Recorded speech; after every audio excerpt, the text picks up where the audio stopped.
Dolly Parton just broke her silence, destroys statue protesters with 4 words. Most true Americans are beginning to grow tired of the ongoing debate on Confederate statues and monuments. Many agree that taking them down will not change anything at all, but just give the liberals what they want and the idea that they can change whatever they want just by demanding it. It is very refreshing to see some celebrity figures stand up for what most Americans are saying, unlike many mainstream celebrities, who just agree with any liberal ideas. Well-known country singer, Dolly Parton has recently come under fire by Black Lives Matter activist Aisha Harris, who is demanding to shut down Parton's dinner theater show, Dixie Stampede, for being too American.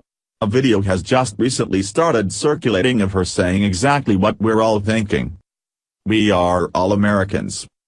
Harris wrote a hit piece on Dixie's event on Slate magazine, saying that at Dolly Parton's Civil War-themed dinner theater, there's violence on many sides, exaggerating the uplifting take on North versus South rivalry. The Black Lives Matter activist found it racist that people can choose to sit on the North or South side, which she deemed had white supremacist tendencies. Harris found that the fact that Northerners' restroom placard was of dark wood, and the Southerners was made of light wood was a form of racially motivated discrimination.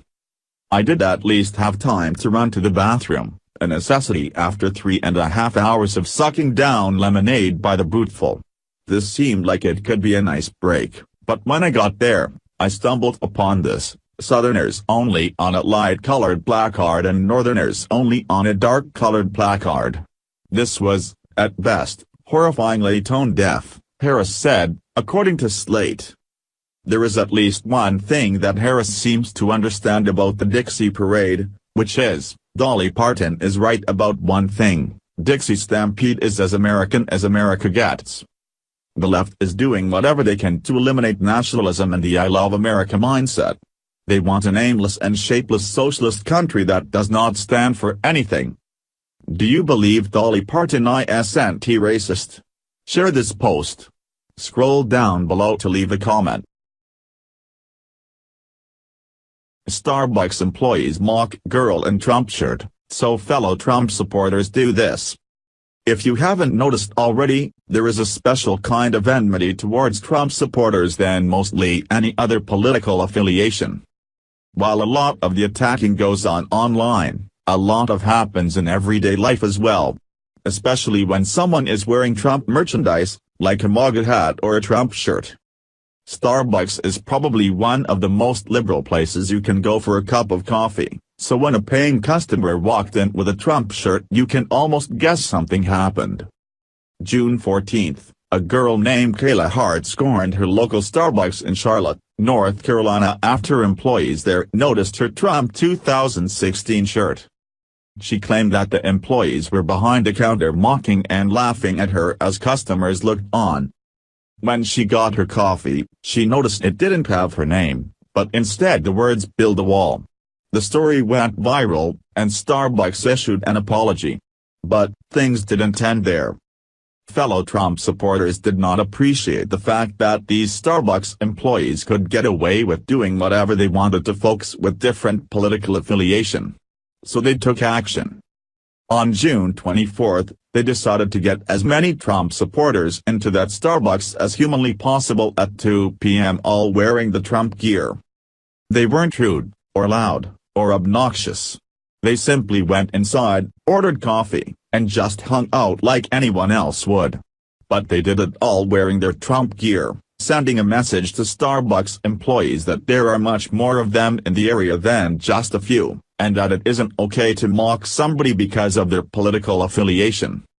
This was a great way to get back at Starbucks for mistreating the girl in the Trump shirt. Also, unlike Antifa, Trump supporters know how to get their payback without the means of violence, intimidation, or straight-out disrespect. Share if you think the fellow Trump supporters did the right thing. Scroll down below to leave a comment. Sarah Sanders just stepped to the podium, pulled out letter, then began crying. Press Secretary Sarah Sanders shared something totally emotional with the press today. She passionately read the letter to the press corps and tears were visible in her eyes. The letter is 10 years old and it came from a man named Joseph from Santa Fe, Tennessee. He sent this letter to his son who was a master sergeant, A7, in the United States Air Force deployed in Iraq. His son is on his second tour of duty in Afghanistan, according to the Narrative Times. Joseph has been a police officer for the last 30 years. He hoped that his letter would get to the president and it did. Please don't lose sight of your purpose. You're the only hope and glimmer of light for the good innocent men, women, and children that you are protecting. This may be hard for you to see or even understand. Most people know that all of you are there because you volunteered to be there. Your actions and dedication are seen by people throughout the world as without a doubt the most heroic action of any person which can be made. You and the soldiers standing next to you from all of the other countries are the pride not only of the nations they represent but every individual that yearns to be free. Stand tall, my son, and be steadfast, for it is you who are the defender of freedom. That is such a tear-jerking letter. Share this amazing story below and let's show the world the true side of Trump. Reporter asks if Trump will build the wall. Sarah Sanders' answer made her jaw drop. Sarah Huckabee Sanders held a White House briefing on Thursday. The liberal press pool. Huckabee Sanders zinged the reporter who asked the same question about the border wall. President Trump campaigned on a tougher border wall and said that Mexico would pay for it. Trump then said that there are many ways for Mexico to pay for the wall. That's why you don't attack Sarah Huckabee. She will attack back. Let's show her some appreciation. The media has been attacking her brutally. 1. Share this article on your wall if you love our press secretary. 2. Comment "Take him down Sarah" below this so the press knows what's coming for them. Finally, what this Marine just leaked will land Debbie Wasserman and the Democrats. The FBI investigation on Democratic Representative Debbie Wasserman Schultz's former IT employee was helped by key evidence brought in by a Marine by the name of Andre Taggart. He was disgusted when he heard Debbie say that the cause of the U.S. Capitol Police to arrest A1, her IT employee, was Islamophobia. Just Wednesday, 2 relatives of A1 said that he would do anything for money. Andre Taggart is the Marine who alerted the FBI about damaged hard drives and a cache of electronics that were tied to Imran A1. He was the former IT specialist for dozens of House Democrats. A1 is the center of investigation of suspected procurement fraud and violations of the congressional IT network, including diverting data to an off-site server, according to Daily Caller. Taggart said that it was amazing that Wasserman Schultz said that Imran A1 was a victim of religious discrimination because he was a Muslim. Taggart rented A1's old house, which he fled from when he learned the authorities were after him.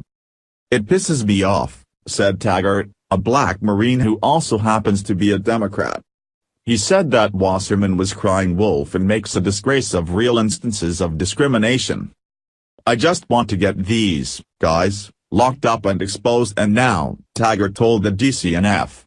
"The people who facilitated them should also be locked up, as far as I'm concerned." Taggart made the decision to no longer remain anonymous because he believes the Democrats are making a grave mistake by ignoring the scandal.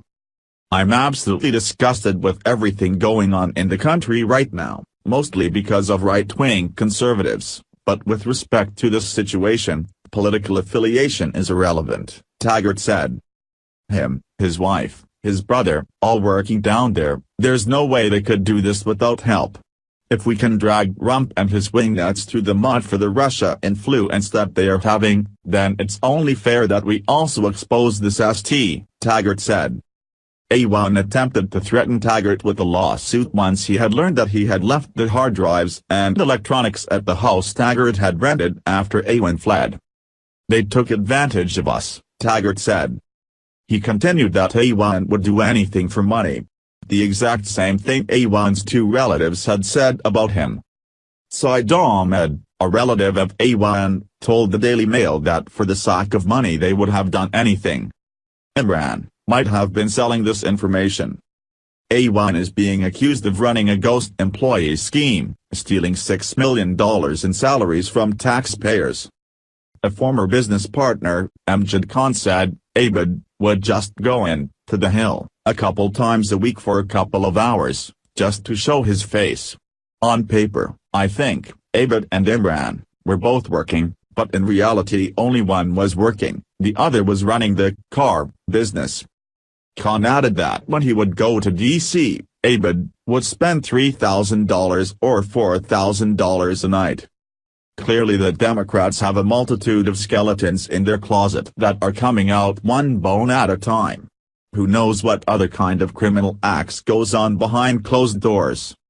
God bless the Marine who was brave enough to give the FBI this information. Share this if you think A1 should be in prison for life. Scroll down below to leave a comment. If you enjoyed this video, please check out other videos on the channel, and subscribe to watch more videos. Don't forget to like, comment and share the video, if you love it. Thanks for watching, see you next time, and bye bye.